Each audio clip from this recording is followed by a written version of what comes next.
Hey, beautiful souls, it's Chosen One, your coach's favorite coach. Welcome to my Empath point of view.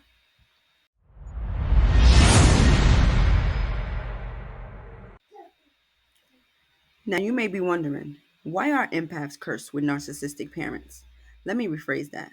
What if this curse is actually a calling, a soul deep lesson in disguise? Now, imagine for a second a seed buried deep in the earth, surrounded by rocks, compressed by weight, yet destined to grow into something magnificent. Well, that seed is you, the empath, and the rocks. The suffocating weight of growing up under narcissistic parents. The question isn't just why this happened, it's what you're meant to do with it. For an empath raised by a narcissistic parent, childhood was like walking through a hall of mirrors. You were surrounded by reflections, but none of them were your own. Your emotions, your needs, and your desires were either minimized or exploited. You see, a narcissistic parent, whether it was your mom, dad, or both, was two people in one. Charming and composed to the outside world, but domineering and manipulative behind closed doors. To the neighbors, they were the perfect parent.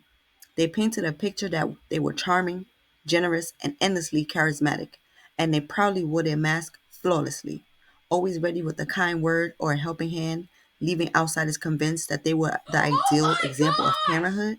But inside the home, behind closed doors, the reality was far different.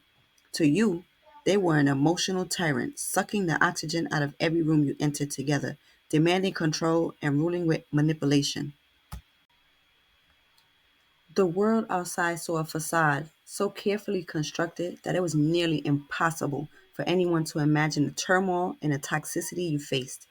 People outside the home couldn't understand what you endured daily, the constant walking on eggshells, the emotional chaos, and unpredictable storms that you witnessed.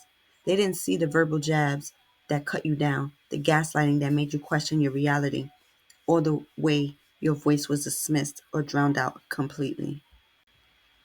They couldn't fathom the nights you spent crying silently in your room, wondering why no one else seemed to see what you saw, or why your own parent felt like a stranger who weaponized love. It's such a common experience for empaths growing up, where inside the home, the dynamic was even more convoluted than words can express. There was often one parent who held the upper hand, wielding emotional, verbal, or even physical abuse, and another who was too afraid to leave. Maybe they tried to escape, packing their bags and making promises of a new start, but they always let them back in, apologizing or justifying the dysfunction. As a child, this confusion left a mark. If the parent who should protect you stayed in the chaos, how could you make any sense of it? Their indecision and fear became lessons that you absorbed, dictating what you believed you had to tolerate in your own life. The result? A distorted sense of normalcy, where love and pain felt intertwined. You learned to equate love with suffering, stability with volatility, and relationships with endurance rather than joy. The outside world might praise your parents, but only you know the truth of the shadows that they casted. That turmoil wasn't your fault, but breaking free from its grip is now your responsibility. The patterns they couldn't escape don't have to define your story. The result? Growing up like this, you might have felt like the black sheep, the one who never quite fit in, not because something was wrong with you, but because you saw through it all. You recognized the dysfunction in ways others couldn't, even as a child. You weren't just sensitive, you were intuitive. You didn't just feel the weight of their words, you absorbed their pain, their anger, their unhealed wounds.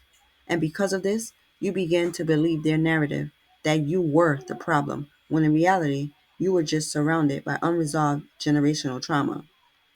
They'd often take credit for your achievements, twist your failures into reflections of their inadequacies, and surround you with toxic partners who only deepen the chaos. For a narcissist, children aren't individuals, they're extensions of their ego.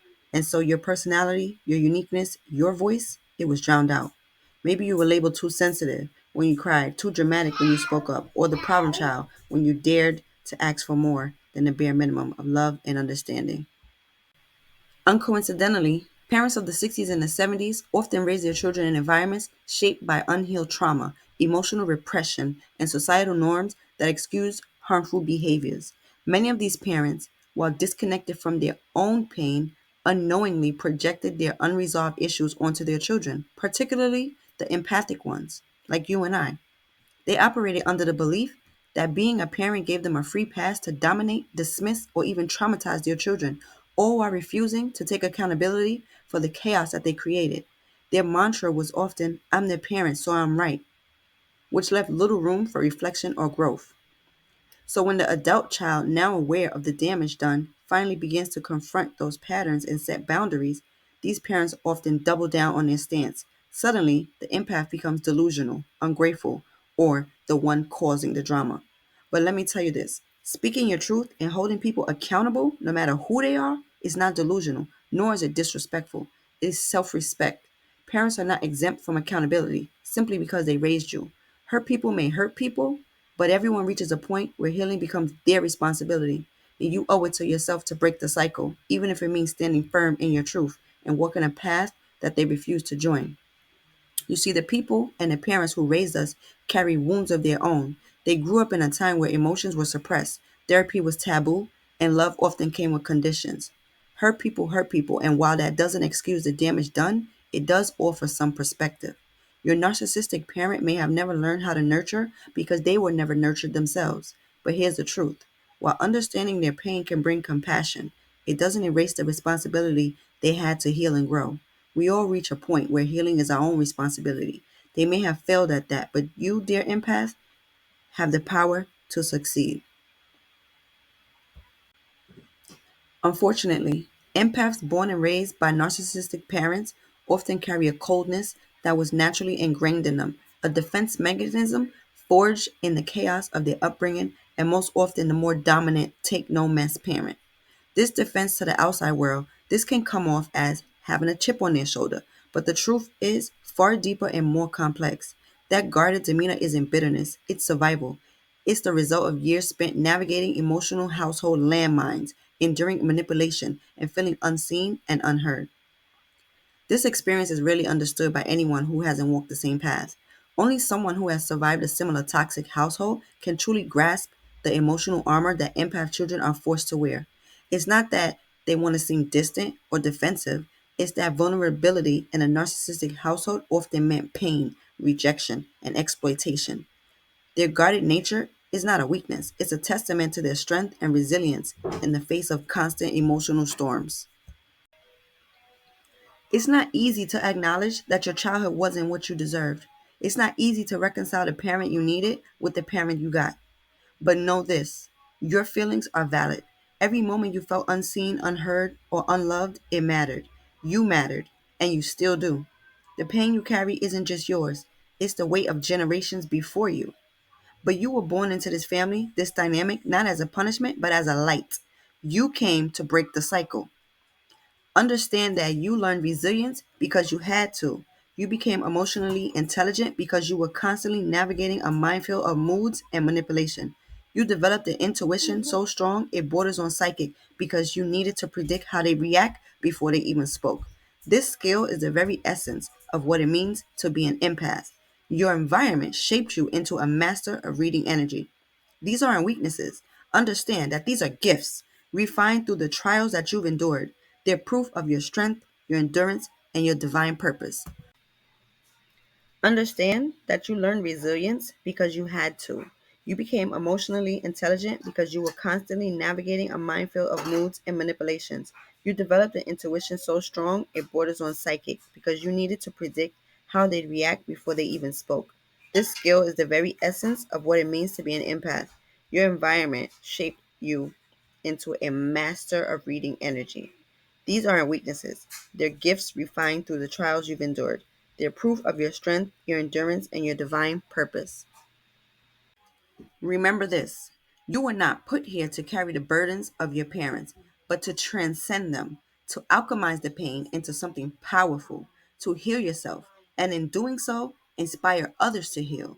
You are not alone. We are one. There are millions of empaths walking this path, feeling the same confusion, anger, and grief. And while the journey isn't easy, it is transformative. So give yourself grace. Understand that the curse you were born into is a lesson that will set you free. Hurt people may hurt people, but healed people, they heal others. And that is your destiny, not to perpetuate the wounds of the past, but to rise above them, whole, radiant, and unstoppable. So you keep walking forward, staying on the path to healing and self reflection, which is something that they cannot do. And it is not your duty to make them see what they cannot.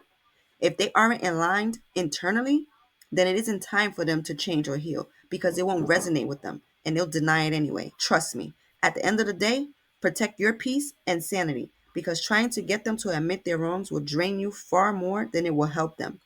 Focus on your growth and don't let their stagnation become your burdens. As always, I thank you for being here and I thank you for listening to my empath point of view. Until next time.